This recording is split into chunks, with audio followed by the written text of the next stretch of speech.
you swear or affirm that the testimony that you are about to give is the whole truth and nothing but the truth, so help you God? Let the record show that the witness answered in the affirmative. And thank you, and you may be seated.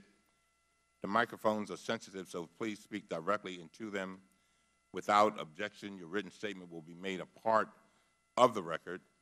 With that, Mr. Cohen, you are now recognized to give an oral presentation of your testimony.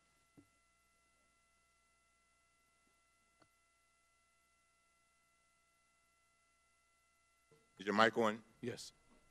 Chairman Cummings, Ranking Member Jordan, and members of the committee, thank you for inviting me here today. I have asked this committee to ensure that my family be protected from presidential threats and that the committee be sensitive to the questions pertaining to ongoing investigations. I thank you for your help and for your understanding. I am here under oath to correct the record, to answer the committee's questions truthfully, and to offer the American people what I know about President Trump. I recognize that some of you may doubt and attack me on my credibility. It is for this reason that I have incorporated into this opening statement documents that are irrefutable and demonstrate that the information you will hear is accurate and truthful. Never in a million years did I imagine, when I accepted a job in 2007 to work for Donald Trump, that he would one day run for the presidency, to launch a campaign on a platform of hate and intolerance, and actively win. I regret the day I said yes to Mr. Trump. I regret all the help and support I gave him along the way. I am ashamed of my own failings and publicly accepted responsibility for them by pleading guilty in the Southern District of New York. I am ashamed of my weakness and my misplaced loyalty, of the things I did for Mr. Trump in an effort to protect and promote him. I am ashamed that I chose to take part in concealing Mr. Trump's illicit acts rather than listening to my own conscience. I am ashamed because I know what Mr. Trump is. He is a racist, he is a con man, and he is a cheat.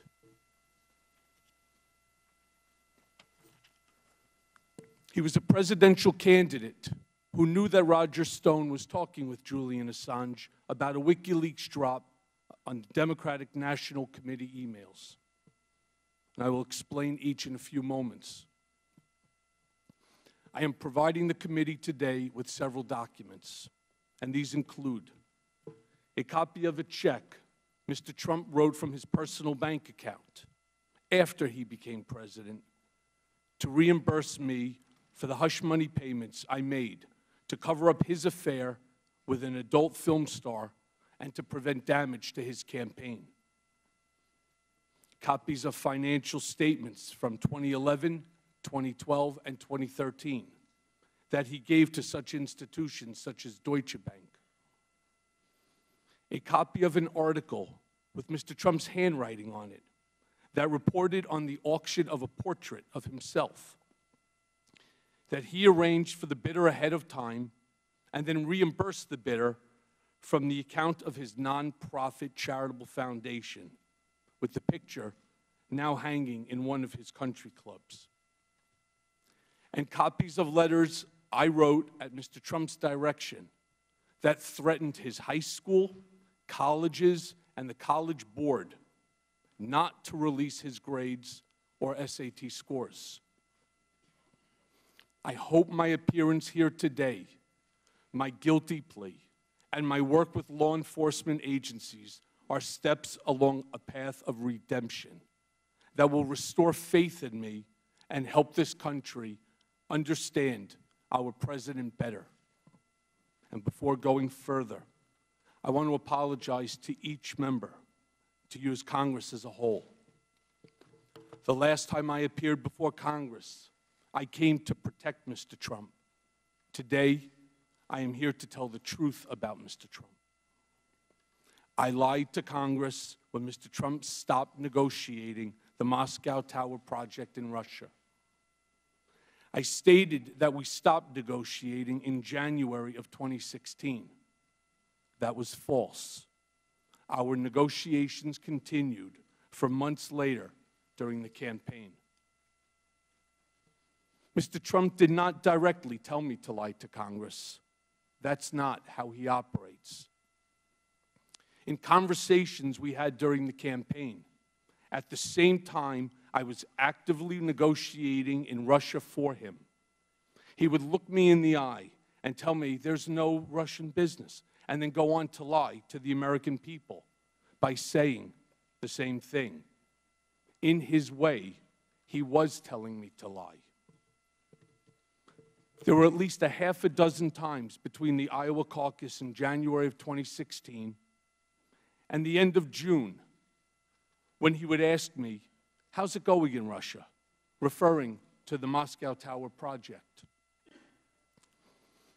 You need to know that Mr. Trump's personal lawyers reviewed and edited my statement to Congress about the timing of the Moscow Tower negotiations before I gave it.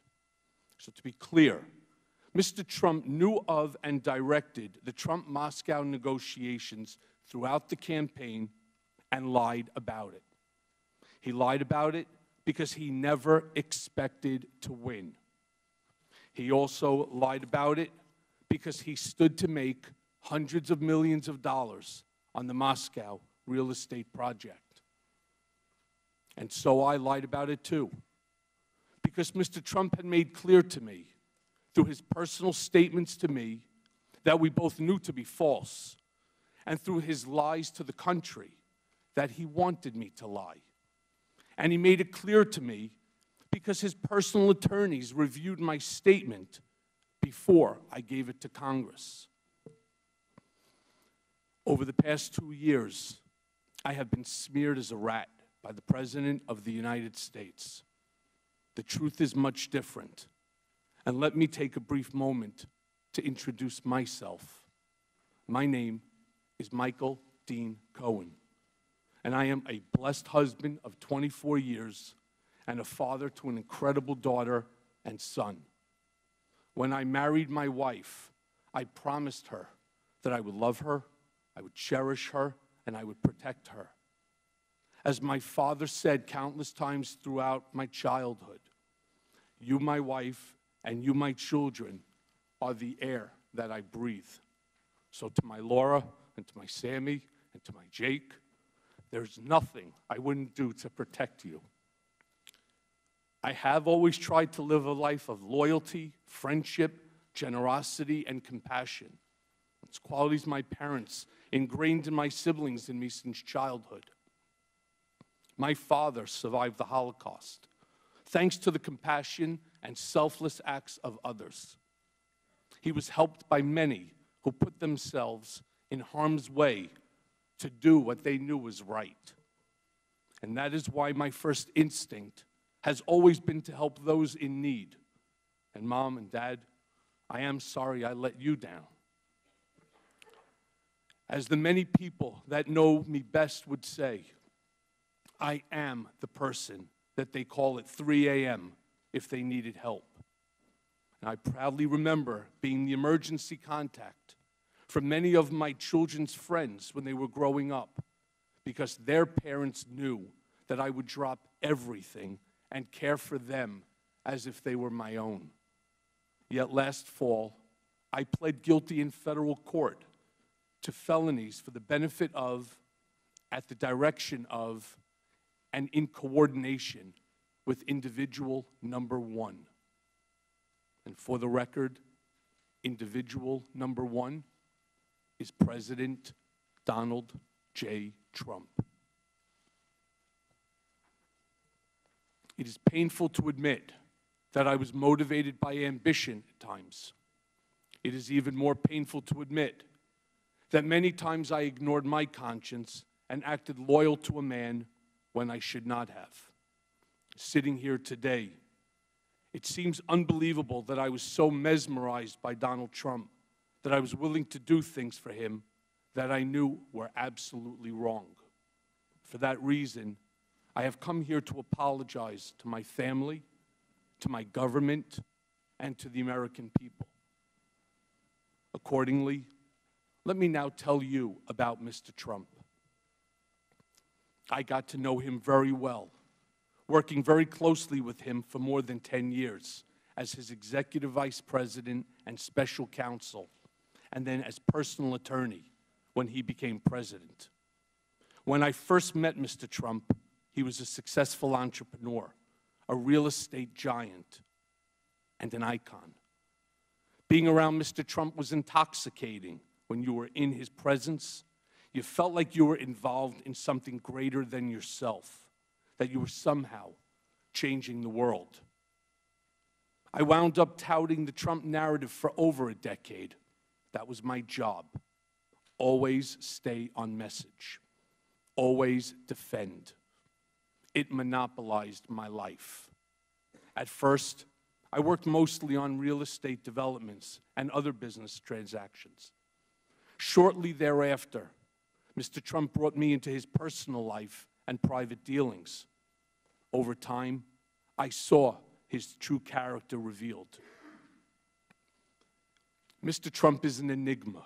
He is complicated, as am I. He is both good and bad, as do we all. But the bad far outweighs the good. And since taking office, he has become the worst version of himself. He is capable of behaving kindly, but he is not kind. He is capable of committing acts of generosity, but he is not generous. He is capable of being loyal, but he is fundamentally disloyal. Donald Trump is a man who ran for office to make his brand great, not to make our country great. He had no desire or intention to lead this nation, only to market himself and to build his wealth and power.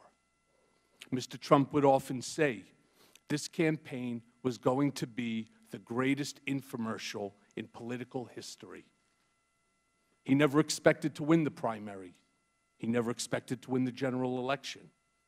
The campaign, for him, was always a marketing opportunity. I knew early on in my work for Mr. Trump that he would direct me to lie to further his business interests. And I am ashamed to say that when it was for a real estate mogul in the private sector, I considered it trivial. As the president, I consider it significant and dangerous. But in the mix, lying for Mr. Trump was normalized, and no one around him questioned it. In fairness, no one around him today questions it either. A lot of people have asked me about whether Mr. Trump knew about the release of the hacked documents, the Democratic National Committee emails, ahead of time. And the answer is yes. As I earlier stated, Mr. Trump knew from Roger Stone in advance about the WikiLeaks drop of emails. In July of 2016, days before the Democratic convention, I was in Mr. Trump's office when his secretary announced that Roger Stone was on the phone. Mr. Trump put Mr. Stone on the speakerphone. Mr. Stone told Mr. Trump that he had just gotten off the phone with Julian Assange, and that Mr. Assange told Mr. Stone that within a couple of days, there would be a massive dump of emails that would damage Hillary Clinton's campaign. Mr. Trump responded by stating to the effect, "Wouldn't that be great?" Mr. Trump is a racist.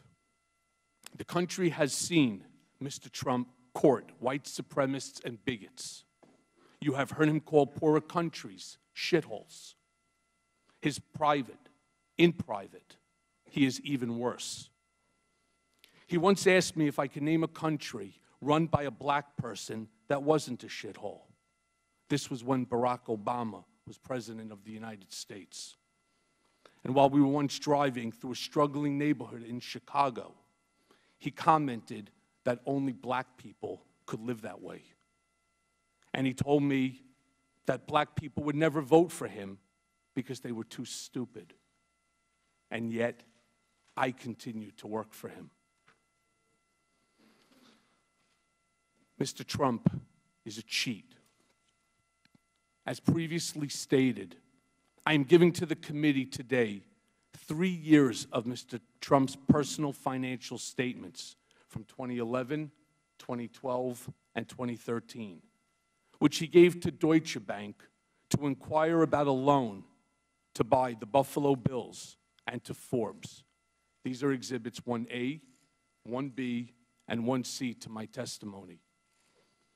It was my experience that Mr. Trump inflated his total assets when it served his purposes, such as trying to be listed amongst the wealthiest people in Forbes, and deflated his assets to reduce his real estate taxes. I'm sharing with you 2 newspaper articles, side by side, that are examples of Mr. Trump inflating and deflating his assets, as I said, to suit his financial interests. These are Exhibit 2 to my testimony.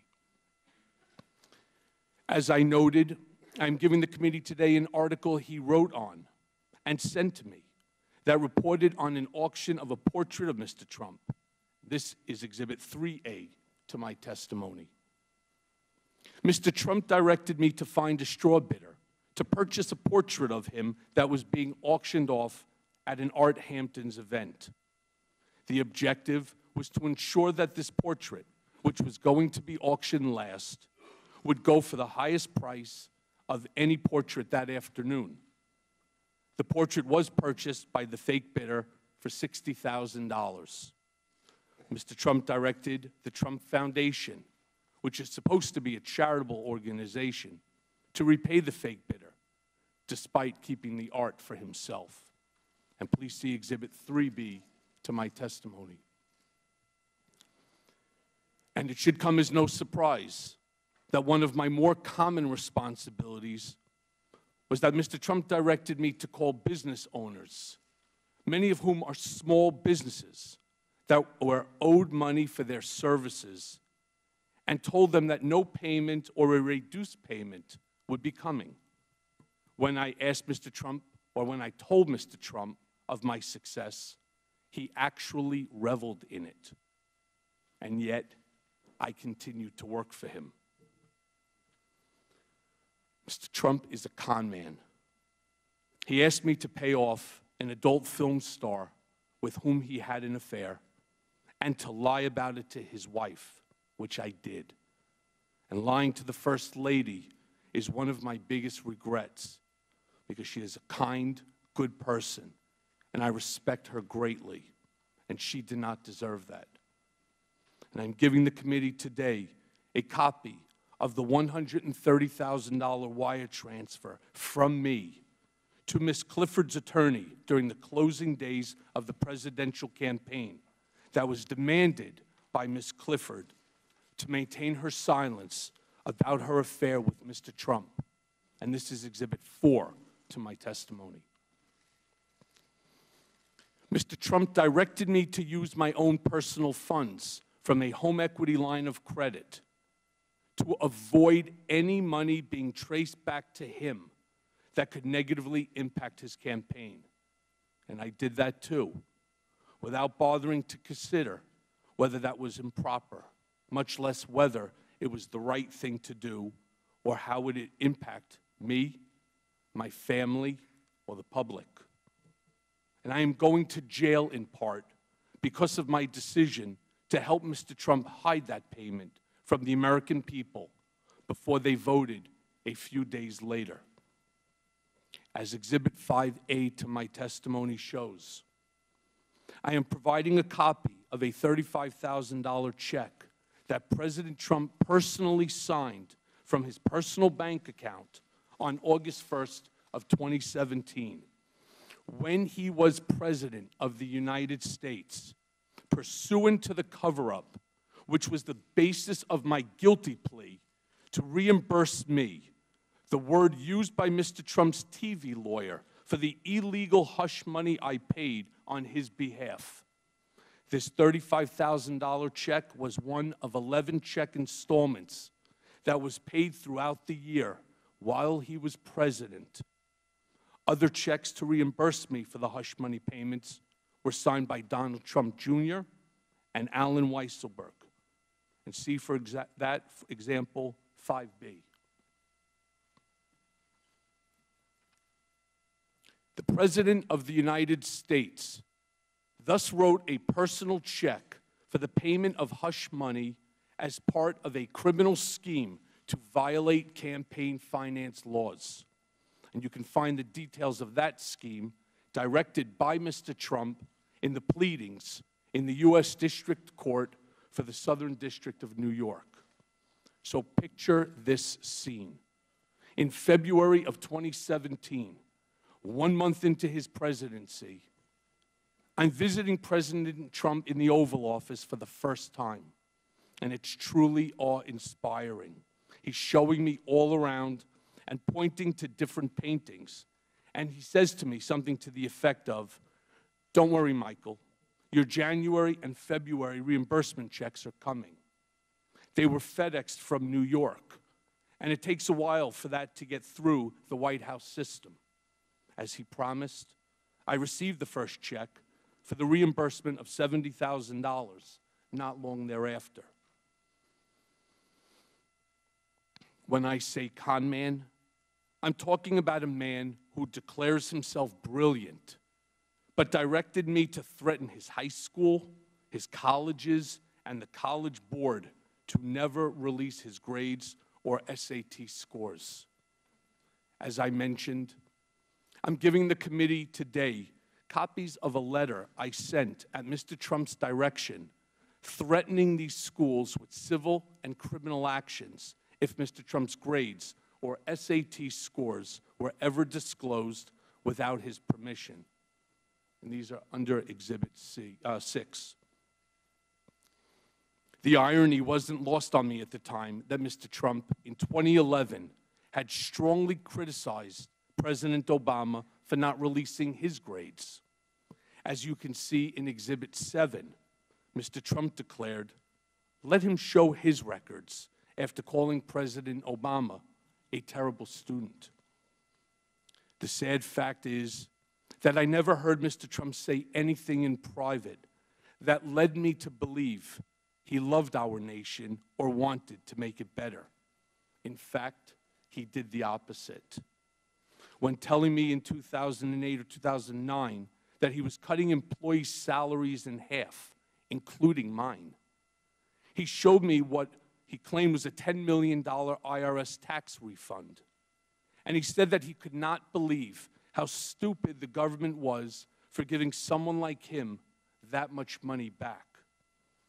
During the campaign, Mr. Trump said that he did not consider Vietnam veteran and prisoner of war Senator John McCain to be a hero because he likes people who weren't captured.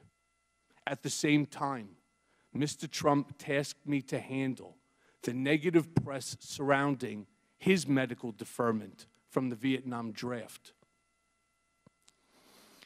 Mr. Trump claimed it was because of a bone spur, but when I asked for medical records, he gave me none and said that there was no surgery.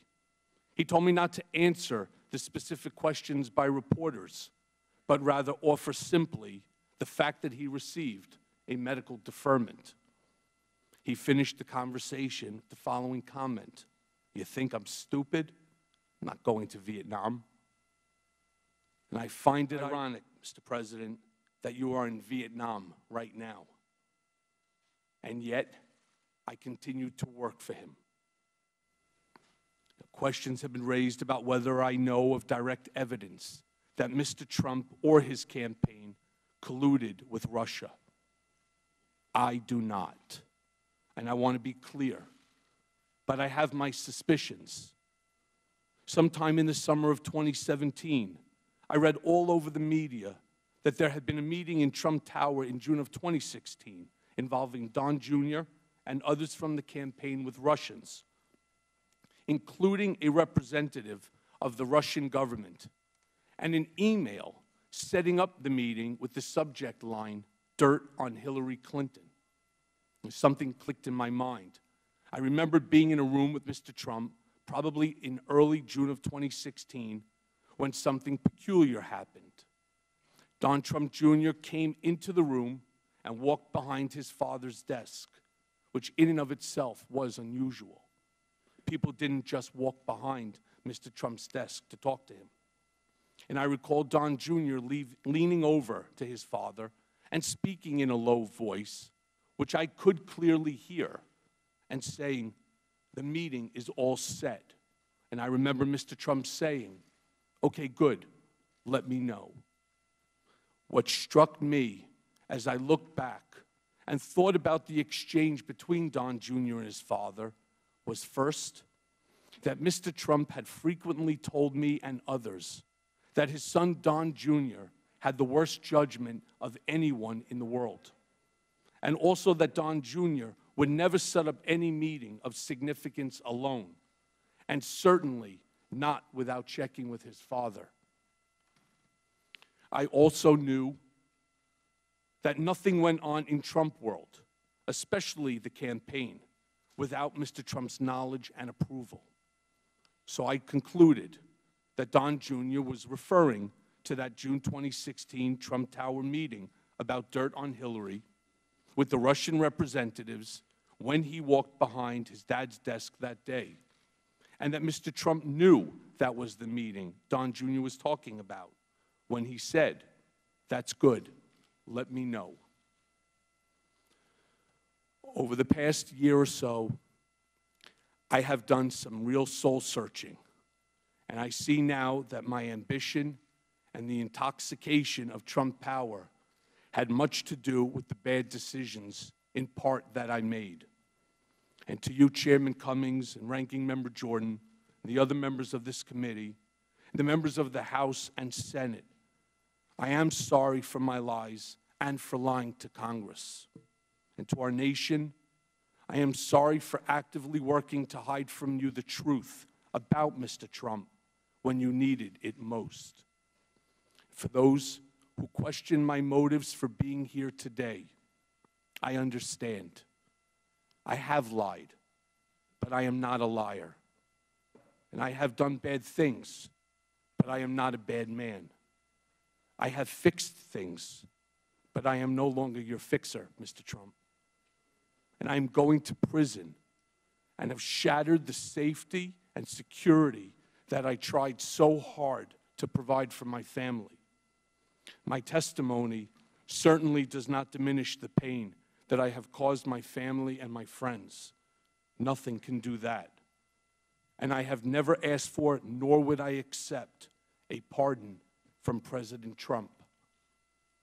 And by coming today, I have caused my family to be the target of personal, scurrilous attacks by the president and his lawyer, trying to intimidate me from appearing before this panel. Mr. Trump called me a rat for choosing to tell the truth, much like a mobster would do when one of his men decides to cooperate with the government.